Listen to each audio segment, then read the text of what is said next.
ಅಮ್ಮರೇ, ನಿಮಗೆ ಕೈ ಮುಗಿದು ಕೇಳ್ಕೊತೀನಿ, ನೀವು ಕೋಪ ಮಾಡ್ಕೋಬೇಡಿ. ನೀವು ಕೋಪ ಮಾಡ್ಕೊಂಡ್ರೆ ಈ ಊರು ಜನ ಎಲ್ಲ ರೊಚ್ಕೆದ್ದು ಬಿಡ್ತಾರೆ. ರೊಚ್ಕೆದ್ರೆ ಅವ್ರನ್ನ ತಡೆಯೋಕ್ಕಾಗತ್ತಾ? ಅಮ್ಮವರೇ, ನಮಗೂ ಒಂದೇ ಒಂದು ಅವಕಾಶ ಕೊಡಿ. ನಾನು ಇನ್ವೆಸ್ಟಿಗೇಷನ್ ಶುರು ಮಾಡ್ತೀನಿ. ಅವ್ರು ಎಷ್ಟೇ ದೊಡ್ಡವರಾಗಿದ್ದರೂ ನಾನು ತಂದು ನಿಮ್ಮ ಮುಂದೆ ನಿಲ್ಲಿಸ್ತೀನಿ. ಅಮ್ಮವರೇ, ಹುಡುಗಿಗೆ ಟ್ರೀಟ್ಮೆಂಟ್ ನಡೀತಾ ಇದೆ. ನನಗೆ ಅವಳು ಗುಣ ಆಗ್ತಾಳೆ ಅನ್ನೋ ನಂಬಿಕೆ ನನಗಿದೆ. ನೀವು ಸಮಾಧಾನ ತಂದ್ಕೊಳ್ಳಿ.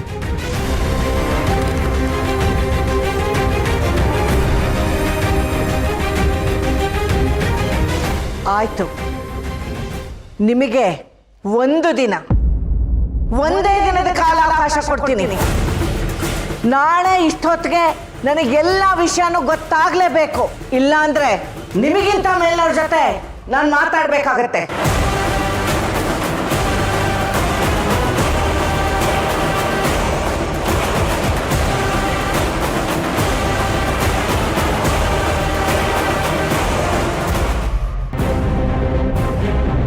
ನೋಡಿ, ಅಮ್ಮವ್ರು ಕೋಪ ಮಾಡ್ಕೊಂಡಿರೋದು ಇದೇನು ಮೊದಲೇನಲ್ಲ. ಅವ್ರು ಕೋಪ ಮಾಡ್ಕೊಂಡಿದ್ದಾರೆ ಅಂದರೆ ತಪ್ಪು ಮಾಡಿದವ್ರಿಗೆ ದೊಡ್ಡ ಶಿಕ್ಷೆ ಕಾದಿದೆ ಅನ್ನೋದು ಊರಿನವ್ರಿಗೆಲ್ಲ ಗೊತ್ತಿರೋ ವಿಷಯ. ತಪ್ಪು ಮಾಡಿದವರು ನರಕ ನೋಡ್ತಾರೆ ಅನ್ನೋದು ಸುಳ್ಳಲ್ಲ. ಹೌದು ಪದ್ಮನಾಭ ಅವರೇ, ಇದ್ರ ಬಗ್ಗೆ ನಾನು ಕೇಳಿದ್ದೀನಿ. ಅಮ್ಮವರು ಹೇಳ್ದಾಗೆ ಕೊಲೆ ಮಾಡೋಕ್ಕೆ ಪ್ರಯತ್ನ ಪಟ್ಟಿರೋರು ಈ ಊರಿನವ್ರು ಯಾರೂ ಅಲ್ಲ. ಉತ್ಸವ ನೋಡೋಕ್ಕೆ ಬಂದಿರೋರಲ್ಲೇ ಯಾರೋ ಒಬ್ಬರು ಕೊಲೆ ಮಾಡೋಕ್ಕೆ ಪ್ರಯತ್ನ ಪಟ್ಟಿದ್ದಾರೆ. ಮಿನಿಸ್ಟ್ರು ಬಗ್ಗೆ, ಈ ಊರಿನ ಬಗ್ಗೆ, ಮಿನಿಸ್ಟ್ರು ಓಡಾಟದ ಬಗ್ಗೆ ಎಲ್ಲ ತಿಳ್ಕೊಂಡಿರೋರೇ ಇದನ್ನು ಮಾಡಿರೋಕ್ಕೆ ಸಾಧ್ಯ. ಇದೆಲ್ಲ ತಿಳಿದಿರಬೇಕು ಅಂದರೆ ಯಾರೋ ಒಳಗಿನವರೇ ಆಗಿರ್ತಾರೆ. ಯಾರು ಅಂತ ನಾವು ಖಂಡಿತ ಕಂಡಿಡ್ದೇ ಹಿಡಿತೀವಿ. ಎಸ್ ಪಿ ಸಾಹೇಬ್ರೆ, ನೋಡಿದ್ರಾ ಅಮ್ಮವ್ರ ಕೋಪ ಹೆಂಗೆ ಅಂತ? ಮೊದಲು ಅದೇನು ಅಂತ ತನಿಖೆ ಮಾಡಿ. ಇಲ್ಲ ಅಂದರೆ ನಿಮ್ಮ ಕಾಕಿನೂ ಉಳಿಯಲ್ಲ, ನನ್ನ ಕಾದಿನೂ ಉಳಿಯಲ್ಲ.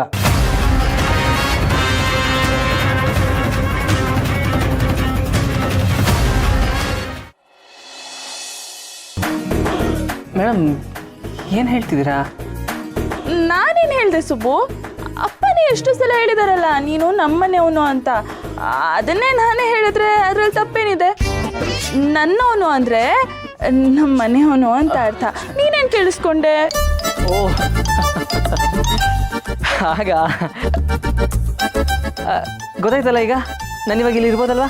ಸರಿ ಸರ್, ನೀವಿಲ್ಲೇ ಇರ್ಬೋದು. Thank you sister. ಇದನ್ನ ನೀವು ಪ್ರೆಸ್ ಮಾಡ್ತಾ ಇರಿ. ಇದೇನಿದು ಮೇಡಮ್ ಕೈಗೆ ಸ್ಟ್ರೆಸ್ ಬಾಲ್ ಕೊಡ್ತಿದ್ದೀರಾ?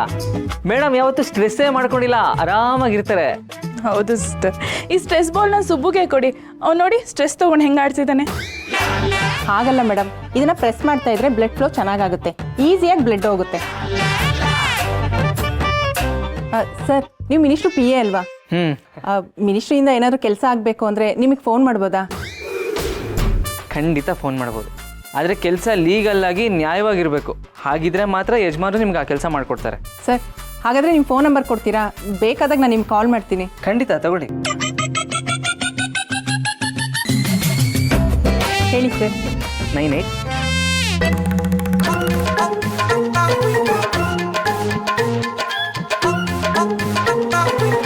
ಮೇಡಮ್, ಯಾಕೆ ಇಷ್ಟು ಜೋರಾಗಿ ಪ್ರೆಸ್ ಮಾಡ್ತಿದ್ದೀರಾ? ನಿಧಾನ ಪ್ರೆಸ್ ಮಾಡಿ. ಯಾಕೆ ಮೇಡಮ್, ಭಯ ಆಗ್ತಿದೆಯಾ? ಭಯ ಆಗ್ತಿಲ್ಲ ಕಣೋ, ಕೋಪ ಬರ್ತಿದೆ. ನಿನ್ ಮೇಲಿರೋ ಕೋಪನ ಈ ಬೌಲ್ ಮೇಲೆ ತೋರಿಸ್ತಿದ್ದೀನಿ ಅಷ್ಟೇ. ಸರ್, ಕೈ ಇಟ್ಕೊಳ್ಳಿ, ಇಲ್ಲಾಂದ್ರೆ ಬ್ಲಡ್ ಫ್ಲೋ ಜಾಸ್ತಿ ಆಗುತ್ತೆ, ತುಂಬಾ ಕಷ್ಟ ಆಗುತ್ತೆ. ಅಯ್ಯೋ ಮೇಡಮ್.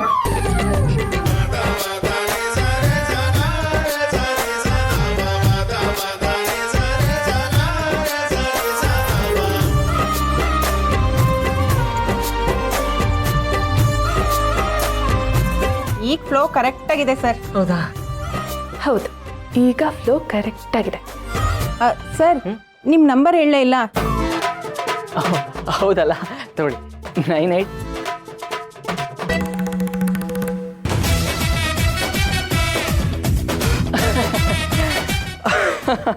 ಅದು ನಂದು ಸಿಮ್ ಕೆಟ್ಟೋಗ್ಬಿಟ್ಟಿದೆ.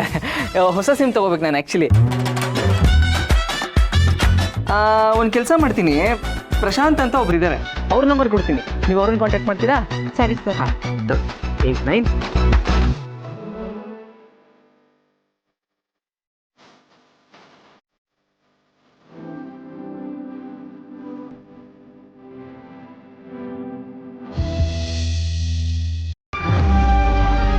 ಮ್ಯಾಡಿ, ನನಗೆ ತಲೆ ಎಲ್ಲ ಕೆಟ್ಟೋಗ್ತಿದೆ ಮ್ಯಾಡಿ. ಯೋಚನೆ ಮಾಡಬೇಡ ಮಾವ. ಇಷ್ಟಕ್ಕೆಲ್ಲ ತಲೆ ಕೆಡಿಸ್ಕೊಂಡು ಕೂತ್ಕೊಂಡ್ರೆ ಮುಂದಿನ ಕೆಲಸ ಮಾಡೋಕ್ಕೂ ಆಗಲ್ಲ. ಮುಂದಿನ ಕೆಲಸನ ಮುಂದೆ ಇನ್ನೇನಿದೆ ಮಾಡೋದಕ್ಕೆ? ಮ್ಯಾಡಿ, ನೀನು ಈ ಮುದುಕಿನ ಸಾಧಾರಣವಾದ ಮುದುಕಿ ಅಂತ ಅನ್ಕೋಬೇಡ. ಅವಳು ಇಲ್ಲೇ ಕೂತ್ಕೊಂಡು ಡೆಲ್ಲಿನೇ ನಡಗಿಸೋಷ್ಟು ಕೆಪಾಸಿಟಿ ಇದೆ ಅವಳಿಗೆ. ಡಿಸ್ಟ್ರಿಕ್ಟ್ SP MLA ಎಲ್ಲ ಅವಳು ಮುಂದೆ ಕೈ ಕಟ್ಕೊಂಡು ನಿಂತಿದ್ದಾರೆ, ಗೊತ್ತಾ ನಿನಗೆ? ಇಡೀ ಡಿಪಾರ್ಟ್ಮೆಂಟ್ ಈ ಕೇಸ್ನ ಸೀರಿಯಸ್ ಆಗಿ ತಗೊಂಡಿದೆ. ಒಂದೇ ಒಂದಿನದಲ್ಲಿ ಈ ಕೆಲಸ ಮಾಡಿದ್ ಯಾರು ಅಂತ ಕಂಡು ಹಿಡಿಬೇಕು ಅಂತ ಮುದುಕಿ ಆರ್ಡರ್ ಮಾಡಿದ್ದಾಳೆ. ಏನ್ ಮಾಡಬೇಕು ಅಂತ ನನಗೆ ಗೊತ್ತಾಗ್ತಿಲ್ಲ. ಅಕಸ್ಮಾತ್ ನಾವು ಪೊಲೀಸ್ ಹತ್ರ ಸಿಕ್ಕಾಕೊಂಡ್ರೆ ನಮ್ಮ ಕಥೆ ಏನಾಗುತ್ತೆ ಅಂತ ಗೊತ್ತಾ ನಿನಗೆ? ಅದೇ ಸಿಗಾಕೋತೀವಿ ಮಾವು. ನಾವು ಇದುವರೆಗೂ ಯಾವ ಕ್ಲೂನು ಬಿಟ್ಕೊಟ್ಟಿಲ್ವಲ್ಲ. ಓ, ಹಾಗಂತ ನಾವ್ ಅನ್ಕೊಂಡಿದೀವಿ. ಆದ್ರೆ ನಮಗ್ ಗೊತ್ತಿಲ್ದೇ ಇರೋದು ಅವ್ರಿಗೇನಾದ್ರೂ ಗೊತ್ತಾಗತ್ತೆ ಮಾಡಿ. ಒಂದೇ ಒಂದು ಚಿಕ್ಕ ಕ್ಲೂ ಸಿಕ್ಕಿದ್ರೆ ಸಾಕು, ಅದ್ರ ಹೆಳೆ ಹಿಡ್ಕೊಂಡು ಅವರು ನಮ್ಮ ಮುಂದೆನೆ ಬಂದು ನಿಂತ್ಕೋತಾರೆ. ಸಾಧ್ಯನೇ ಇಲ್ಲ ಮಾವು. ಅವ್ರು ಎಷ್ಟೇ ಬುದ್ಧಿ ಉಪಯೋಗಿಸಿದ್ರು ನಮ್ಮನ್ನ ಇದರಲ್ಲಿ ಸಿಕ್ಕಾಕ್ಸೋಕೆ ಚಾನ್ಸೇ ಇಲ್ಲ. ಮಾಡಿ, ಹಾಗಂತ ನೆಗ್ಲೆಕ್ಟ್ ಮಾಡೋಕ್ಕಾಗಲ್ಲ. ನೆಗ್ಲೆಕ್ಟ್ ಮಾಡ್ತಿಲ್ಲ ಮಾವು, ಕಾನ್ಫಿಡೆಂಟ್ ಆಗಿ ಹೇಳ್ತಿದ್ದೀನಿ. ಒಂದು ವೇಳೆ ನೀನು ಹೇಳೋ ಥರ ಅವ್ರ ಬುದ್ಧಿ ಉಪಯೋಗಿಸಿ ನಮ್ಮ ಮುಂದೆ ಬಂದು ನಿಂತರು ಅಂತ ಅಂದ್ಕೊ, ಆಗ ಬುದ್ಧಿವಂತರನ್ನ ಕೊಂಡ್ಕೊಳ್ಳೋಷ್ಟು ದುಡ್ಡು ನಮ್ಮ ಹತ್ರ ಇದೆಯಲ್ಲ ಮಾವು. ಈ ಜಗತ್ತಲ್ಲಿ ದುಡ್ಡಿಗಿಂತ ದೊಡ್ಡದಿನ್ ಯಾವುದೂ ಇಲ್ಲ. ಅದೊಂದಿದ್ರೆ ನಾವು ಏನು ಬೇಕಾದರೂ ಮಾಡ್ಬೋದು. ಮಾಡಿ, ಫೂಲ್ ತರ ಮಾತಾಡ್ಬೇಡ. ಇದು ಸಾಲಿಗ್ರಾಮ. ಇಲ್ಲಿ ಹಣಕ್ಕಿಂತ ಗುಣಕ್ಕೆ, ದುಡ್ಡಿಗಿಂತ ದೊಡ್ಡ ಮನೆ ಗೌರವ ಮರ್ಯಾದೆ ಇಂಪಾರ್ಟೆಂಟು. ಹಾಗೆ ನೋಡಕ್ ಹೋದ್ರೆ ಇವ್ರಿಗೇನು ದುಡ್ಡಿಗೆ ಬರೋಣ? ನಾವು ಲಕ್ಷ ಬಿಸಾಕಿದ್ರೆ ಅವರು ಕೋಟಿ ಕೋಟಿ ಬಿಸಾಕ್ತಾರೆ. ನಿನಗೆ ಸಿಚುವೇಶನ್ ಅರ್ಥ ಆಗ್ತಿಲ್ಲ. ಅವನ್ ಎಂತ ಬುದ್ಧಿವಂತನೇ ಆಗಿತ್ತು. ಕ್ರೈಮ್ ಮಾಡಬೇಕಾದ್ರೆ ಒಂದಲ್ಲ ಒಂದು ಕ್ಲೂನ ಬಿಟ್ಟು ಹೋಗ್ತಾನೆ. ಅಂತ ಕ್ಲೂ ಯಾವ್ದಿದೆ ಅಂತ ನಮಗೂ ಗೊತ್ತಾಗ್ತಿಲ್ಲ. Mom stop it. ಯಾಕೆ ಹೆದರ್ಕೋತಾ ಇದೆಯಾ? ನಾವು ಯಾವುದೇ ರೀತಿ ಕ್ಲೂ ಬಿಟ್ಟಿಲ್ಲ. ಆ ಸ್ನೈಪರ್ನ ಮತ್ತೆ ಹುಡುಗರನ್ನ ನಾರ್ತ್ ಇಂಡಿಯಾಗೆ ಹೋಗಿ ಅಂಡರ್ಗ್ರೌಂಡ್ ಆಗೋದಕ್ಕೆ ಹೇಳಿದ್ದೀನಿ. ಡೋಂಟ್ ವೆರಿ ಮಾಮ್, ನೀನು ತಲೆ ಕೆಡಿಸ್ಕೋಬೇಡ. ಮುಂದಿದೆಲ್ಲ ನಾನು ನೋಡ್ಕೋತೀನಿ, ನೀನು ಆರಾಮಾಗಿರು. ಮಾಡಿ ಮಾಡಿ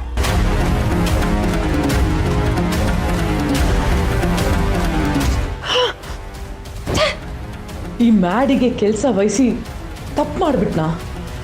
ಅವನ ತನಿ ಏನು ಮಾಡ್ತಾನೆ? ಎಲ್ಲ ಕರೆಕ್ಟಾಗೇ ಇತ್ತು. ಈ ವೀರು ಸತ್ತು ಹೋಗಿದ್ದಿದ್ರೆ ಕತೆನೇ ಬೇರೆ ಆಗ್ತಿತ್ತು. ಈಗ ಅವನು ಬದುಕಿರೋದೇ ದೊಡ್ಡ ಪ್ರಾಬ್ಲಮ್ ಆಗಿದೆ. ಇದನ್ನೆಲ್ಲ ಹೇಗೆ ಹ್ಯಾಂಡಲ್ ಮಾಡೋದು?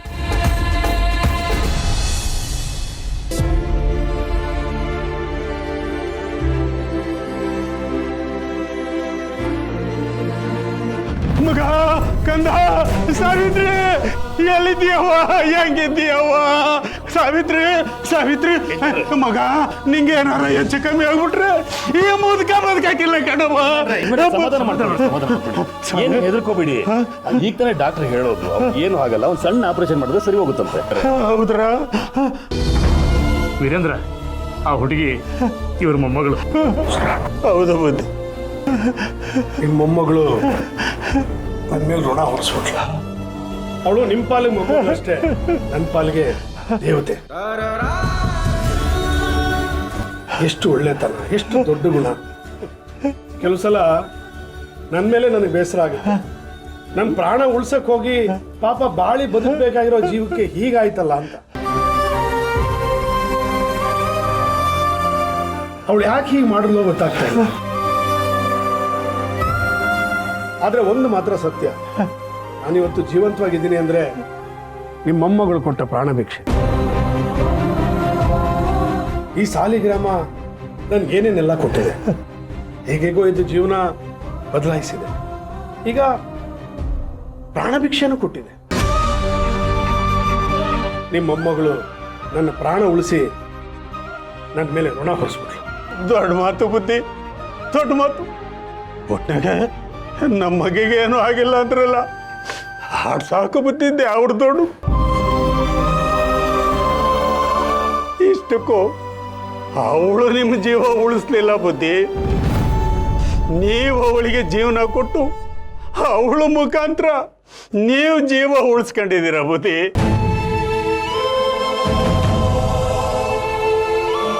ಏನು ಹೇಳ್ತಿದ್ದೀರಾ? ನೆನಪಿಲ್ವಾ ಬುದ್ಧಿ? ಶಾನೆ ವರ್ಷಗಳ ಹಿಂದೆ ನೀವು ನಾಮಪತ್ರ ಸಲ್ಲಿಕೆ ಮಾಡಬೇಕು ಅಂತ ಹೊಂಟಿದ್ರಿ. ಜನ ಜಾತ್ರೆ ಥರ ಜನ ಸೇರ್ಕೊಂಡಿದ್ರು. ಆವತ್ನಾಗೆ ನನ್ನ ಮೊಮ್ಮಗಳು ಸಾವಿತ್ರಿಗೆ ಹಾವು ಕಡ್ದು ಜ್ಞಾನ ತಪ್ಪಿ ರಸ್ತೆನಾಗ ಬಿದ್ದಿದ್ಲು ಬುದ್ಧಿ. ಆಗ ನೀವು ಅವಳನ್ನ ಯಾರ ಎತ್ಕೊಂಡಾಗ ಆಸ್ಪತ್ರೆಗೆ ಸೇರಿಸಿ ಅವಳ ಜೀವ ಉಳಿಸಿದ್ರಲ್ಲ ಬುದ್ಧಿ.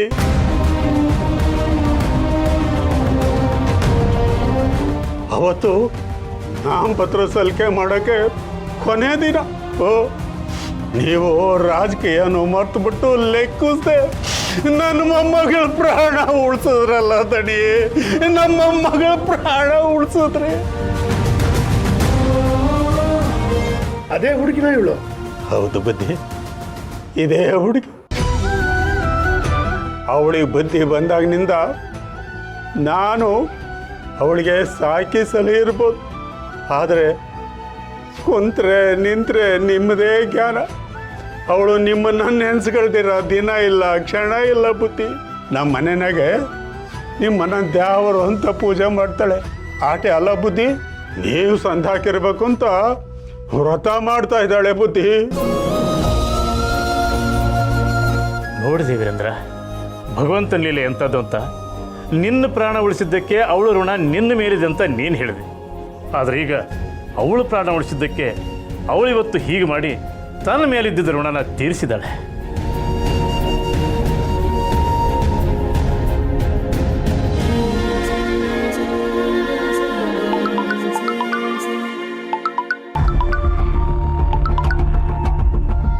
ಹೇಳು, ಏನು ವಿಷಯ? ರೀ, ನಾನು ನಿಮ್ಮ ಹತ್ರ ಸ್ವಲ್ಪ ಮಾತಾಡಬೇಕಿತ್ತು. ನಾನು ಆಸ್ಪತ್ರೆಯಲ್ಲಿದ್ದೀನಿ, ಆಮೇಲೆ ಮಾಡ್ತೀನಿ. ಇಲ್ಲ ರೀ, ತುಂಬ ಇಂಪಾರ್ಟೆಂಟು, ನಾನು ಮಾತಾಡಲೇಬೇಕು.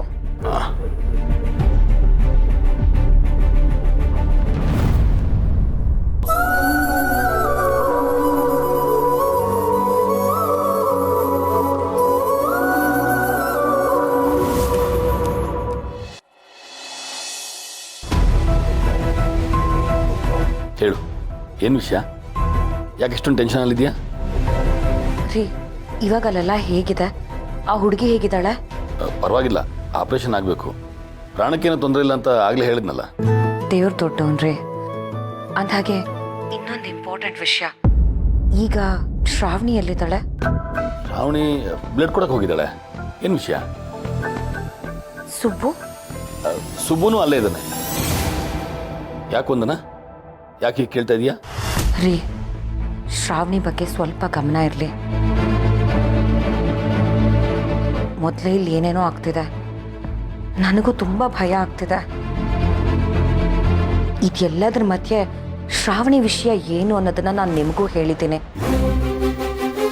ಅಕಸ್ಮಾತ್ ಅವಳ ವಿಷಯದಲ್ಲಿ ಏನಾದರೂ ಸ್ವಲ್ಪ ಹೆಚ್ಚು ಕಡಿಮೆ ಆದರೂ ಈ ಊರೆಲ್ಲ ಅಲ್ಲೋಲ ಕಲ್ಲೋಲ ಆಗ್ಬಿಡುತ್ತೆ. ಒಂದನ ಯಾಕೆ ಹೀಗೆ ಯಾವಾಗ ನೆಗೆಟಿವ್ ಆಗಿ ಯೋಚನೆ ಮಾಡ್ತೀಯಾ? ಹಾಗೆಲ್ಲ ಏನೂ ಆಗಲ್ಲ. ಶ್ರಾವಣಿ ನಮ್ಮ ಮಗಳು, ಪರಿಸ್ಥಿತಿ ಬಗ್ಗೆ ಅರ್ಥ ಮಾಡ್ಕೋತಾಳೆ. ರೀ, ಶ್ರಾವಣಿ ನಮ್ಮ ಮಗಳೇ ಆಗಿರಬಹುದು, ಅವಳನ್ನ ನಾವೇ ಬೆಳೆಸಿರಬಹುದು. ಆದರೆ ಪ್ರೀತಿ ಅನ್ನೋದು ಯಾವಾಗ ಯಾರಿಂದ ಏನು ಬೇಕಾದರೂ ಮಾಡಿಸ್ಬಹುದು. ಪ್ರೀತಿಗಿರೋ ಶಕ್ತಿನೇ ಅದು ರೀ. ಅದೊಂದು ಮನಸ್ಸಲ್ಲಿದ್ರೆ ಸಾಕು, ಬೇರೆ ಇನ್ನೇನು ತೋಚಲ್ಲ. ಆ ಥರ ಏನಿಲ್ಲ ವಂದನ. ಸರಿ ಸರಿ, ಈ ವಿಷಯಗಳನ್ನ ಆಮೇಲೆ ಮಾತಾಡೋಣ. ಶ್ರಾವಣಿ ನಾನು ನೋಡ್ಕೋತೀನಿ, ನೀನೇನು ಯೋಚನೆ ಮಾಡು. ಓಕೆ? ಹಾಗಲ್ಲ ರೀ,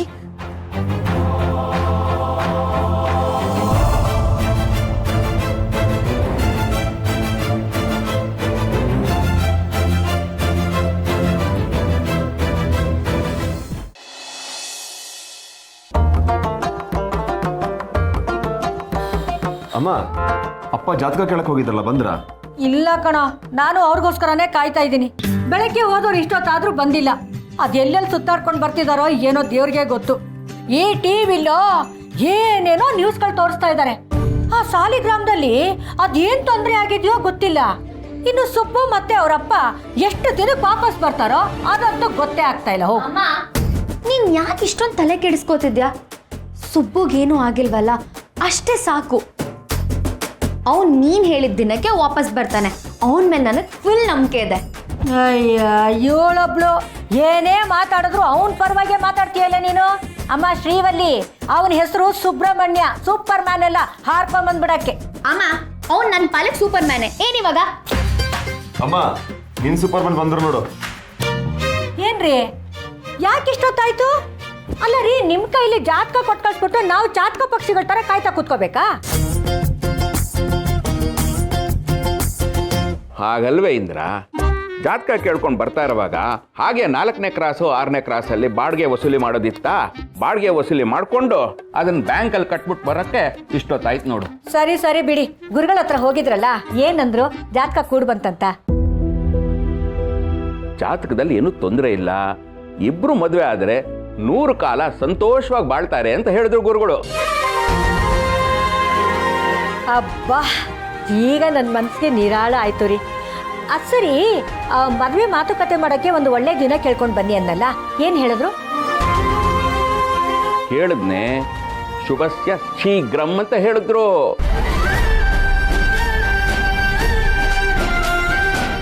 ಆದಷ್ಟು ಬೇಗ ಒಳ್ಳೆ ಕಾರ್ಯ ನಡೀಲಿ, ತಡ ಮಾಡಬೇಡಿ. ತಡ ಮಾಡಿದ್ರೆ ಗ್ರಹಗತಿಗಳು ಏರ್ಪೇರ್ ಆಗ್ಬಹುದು, ಒಂದು ಮನೆಯಿಂದ ಇನ್ನೊಂದು ಮನೆಗೆ ಹೋಗ್ಬೋದು ಅಂತ ಹೇಳಿದ್ರು. ಸರಿ ಸರಿ, ಮಾಡಿ ಮುಗಿಸಿದ್ರೆ ಆಯ್ತು.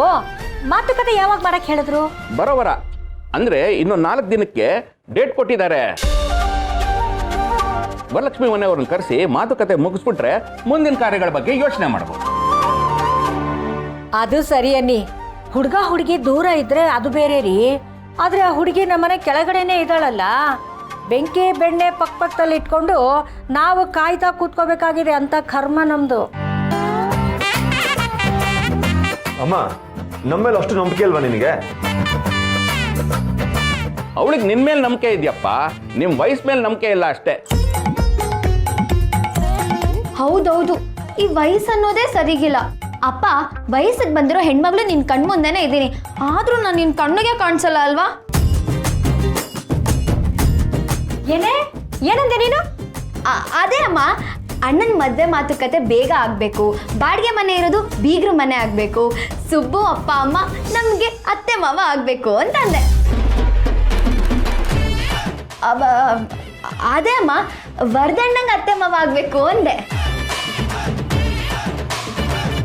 ತಲೆ ಅಲ್ಟೆ, ಸ್ವಲ್ಪ ತಾಳ್ಮೆಯಿಂದ ಇರು. ಅಪ್ಪ ತಂದೆ, ಆಯ್ತು, ನಿನ್ ತಾಳ್ಮೆನ ತುಂಬಾ ಚೆನ್ನಾಗಿ ನೋಡಿದ್ದೀನಿ.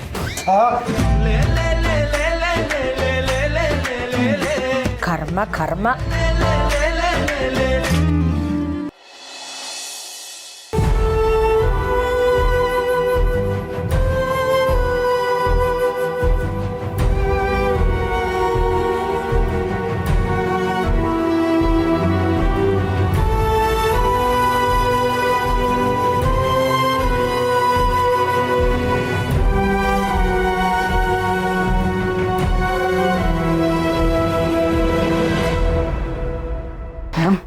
ಹುಷಾರಾಗಿ ಬನ್ನಿ, ಆರಾಮಾಗಿ.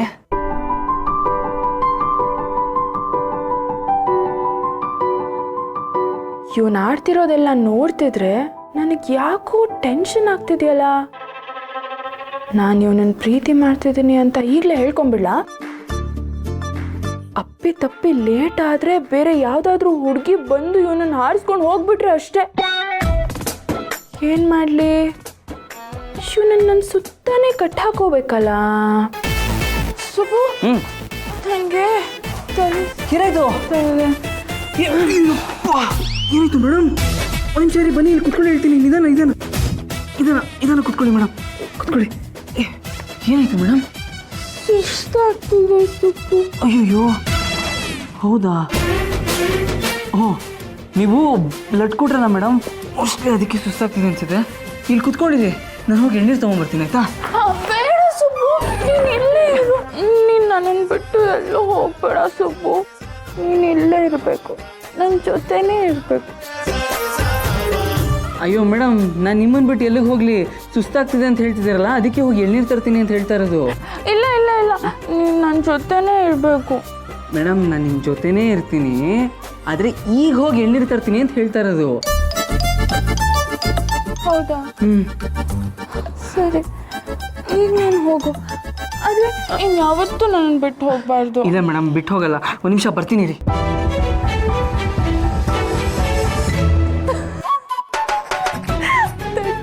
ದಡ್ಡ ಏನೋ ಟೆನ್ಷನಲ್ಲಿ ಏನು ಮಾತಾಡ್ತಿದ್ದಾನೆ ಅಂತ ಅವನಿಗೆ ಗೊತ್ತಿಲ್ಲ. ಅಂತೂ ನನ್ನನ್ನು ಯಾವತ್ತೂ ಬಿಟ್ಟು ಹೋಗಲ್ಲ ಅಂತ ಅವನ ಬಾಯಿಂದಾನೇ ಹೇಳ್ಬಿಟ್ಟಲ್ಲ. ಅದು ಹೇಗೆ ಸುಬ್ಬು ನನ್ನನ್ನು ಇಷ್ಟ ಅಟ್ರಾಕ್ಟ್ ಮಾಡಿಬಿಟ್ಟೆ ನೀನು? ಎರಡು ಶುಭ ಆಯ್ತದೆ, ಅದರಲ್ಲಿ ಒಂದು ಶುಭ ಕಾರ್ಯ ನಿನ್ನ ಮದುವೆ. ಆ ಕೊರವಂಜಿ ಹೇಳಿದ್ ನಿಜ ಆಯ್ತು. ಆದಷ್ಟು ಬೇಗ ಒಂದು ಶುಭ ಕಾರ್ಯ ಅಂದ್ರೆ ನನ್ನ ಮದುವೆ ಆಗುತ್ತೆ. ಆದ್ರೆ ಅವರು ಇನ್ನೊಂದು ಶುಭ ಕಾರ್ಯ ಆಗುತ್ತೆ ಅಂತ ಹೇಳಿದ್ರಲ್ಲ, ಅದೇನಿರ್ಬೋದು? ನಾಮಕರಣ. ಅಷ್ಟು ಇಮಿಡಿಯೇಟ್ ಆಗ